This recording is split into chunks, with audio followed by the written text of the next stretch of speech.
More than 50 people were shot in Chicago over Memorial Day weekend, making it the second time in a month that the city has seen more than 50 shootings in a single weekend. Chicago is not much different than many underserved communities in America. More than half of gun homicide victims are black men, even though they only make up less than 7% of the total U.S. population. A study done by the New York Times found that twice as many people in Chicago are shot when it's hot compared to when it's cold outside.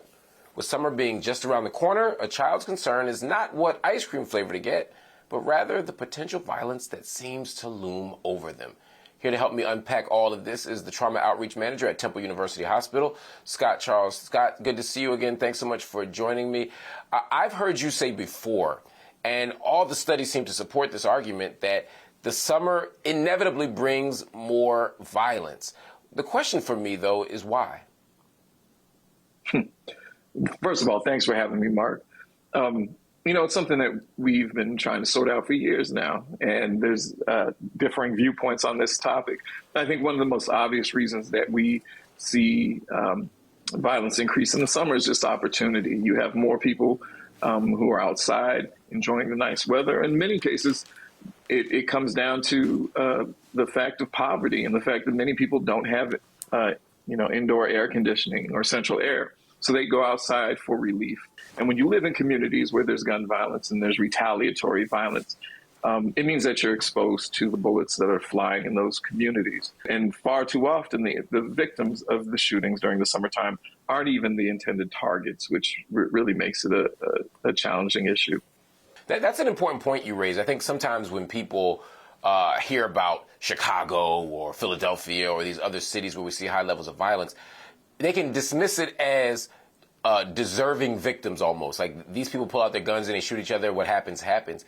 And what they don't think about, as you said, are the unintended targets and the unexpected consequences of this for the entire community. I mean, this type of violence is serious, not just for the quote unquote bad guys. Right. It's endemic to many communities.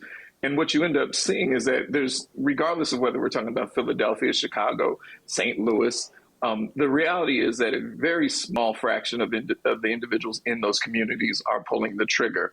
Unfortunately, as a result of the absolute disregard for life, they end up striking anybody and everybody. And so, one of the things that we have been talking about in the circles where we deal with this issue is the proliferation of extended magazines and what that means. And it doesn't bode well for communities where gun violence occurs. So, in the past, Mark, we would see guns, the typical gun would have anywhere from 13 to 16 rounds in the magazine.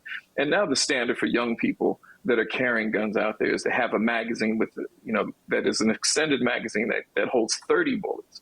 And what that means is that with the increased number of bullets, it just means that they can shoot far more times before they empty that magazine and have to reload. And again, that just doesn't bode well for the folks that let me ask a stupid question, Scott. Yeah. Why would somebody? And look, I'm a gun owner, and I don't carry a gun often, but I have a permit to. I have 10 rounds, and I feel like if I'm in a situation where I need to defend myself with a weapon, most likely at home, those 10 rounds should be enough. Why would someone reasonably need to have 30 rounds in a clip for them? Like, I don't understand why gun manufacturers or why companies are even marketing these things. Why would someone need that for self-defense? Well, I mean, again, it goes to what we're talking about. Most of the people that are true gun aficionados or gun enthusiasts aren't going to put a 30-round magazine into a handgun. They think it looks silly. They don't think it performs as well.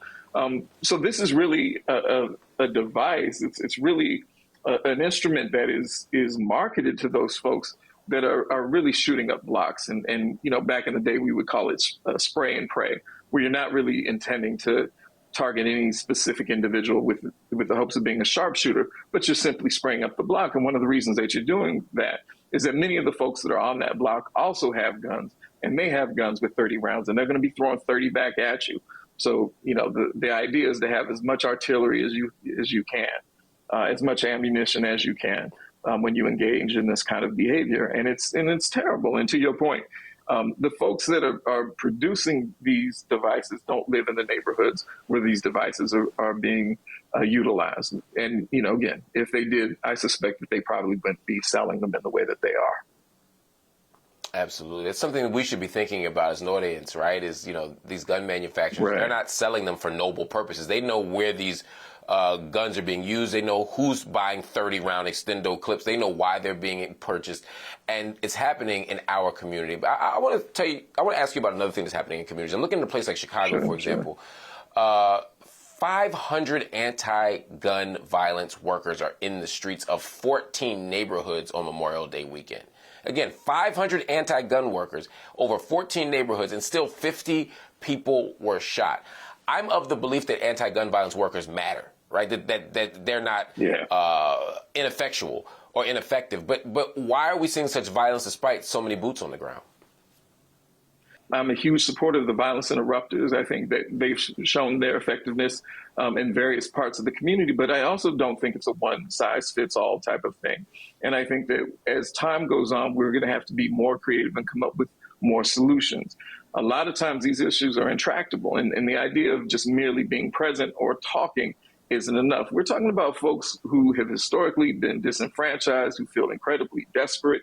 We know that gun violence is happening in the communities that have the highest rates of chronic unemployment. These are desperate folks, and just the idea that we can moralize our way out of this problem isn't going to be enough. It's important to have those violence interventionists in those neighborhoods, but it's equally important to have opportunity in those neighborhoods, education in those neighborhoods, resources and promise in those neighborhoods. And I think that what we're talking about is a hardening of communities that have been exposed to so much violence. And this is why we have to step up our efforts, or we're eventually going to begin losing ground. Unfortunately, some people believe we can just arrest our way out of this. And again, I get the fear, I get the worry, but I'm looking at places like the Western District of Michigan. They're starting a new summertime gun violence prevention campaign that involves pursuing federal prosecution against people who are in possession of guns that are linked to shootings. The Safe Summer 2023 initiative hopes that since federal crimes carry heavier sentences, people will say, you know what, I don't want to go to jail for that long. I'm not going to carry a gun. I'm not convinced that that's the solution. I'm not convinced that that will stop it. I don't feel like these young people, before they pick up a gun, say, you know what, there's too many years attached to this gun, let me put it down.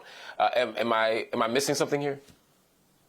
So I couldn't have said it better. The reality is you cannot scare me with your sentences. If I live in a neighborhood where my op it has a gun with 30 rounds in it pointed at me, the fact of the matter is that I'm not thinking about tomorrow. I'm not thinking about what the potential years might be. I'm thinking about what's happening right now. As the saying goes, I'd rather be judged by 12 than carried by 6. So, the harsh sentence is not something that is going to deter me. When you talk about young people who are looking at videos that are being produced by their enemies or their foes, and this is really in places like Philadelphia, as you probably know, this is how these conflicts are being transmitted is through social media, through things like YouTube, where somebody will actually make a video with a threat and flash guns and essentially say, this is waiting for you. And if I'm a 17 or 18-year-old young man, I do not care what the prosecutor may threaten me with. All I know is that person with whom I have conflict has threatened to harm me, and I'm going to take steps accordingly. So that has to be our solution, finding ways to take the gun out of that person's hands. And the way to do that, as you said, is opportunity, jobs, education, housing, healthcare, food, clothing, all the things that we know work, we have to invest in. We have the ability to do it. We just need the political will and commitment to do it. We need to believe that these communities matter and deserve those types of resources. All right, family, we have reached the end of the show. But before I let you go, I want to say another word about gun violence. Every day we hear about mass shooting here, drive-by shooting there, indiscriminate hit here.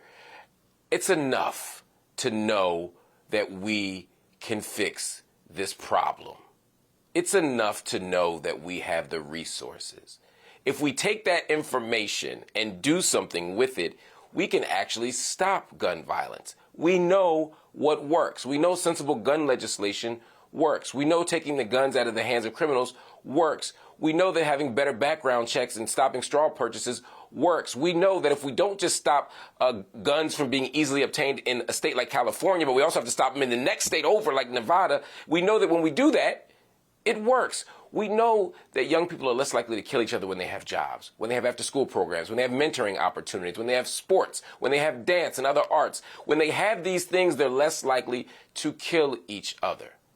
And yet, despite the fact that we know all this stuff works, we continue to talk about death, violence, trauma. Why? Because we don't care enough. We don't have a deep enough investment in what works. It's not a lack of opportunity. I'm talking about politicians. It's not a lack of opportunity. It's not a lack of know-how. It's a lack of will. And until we're honest about that, we're going to keep having the same problem and have the same conversation every single week.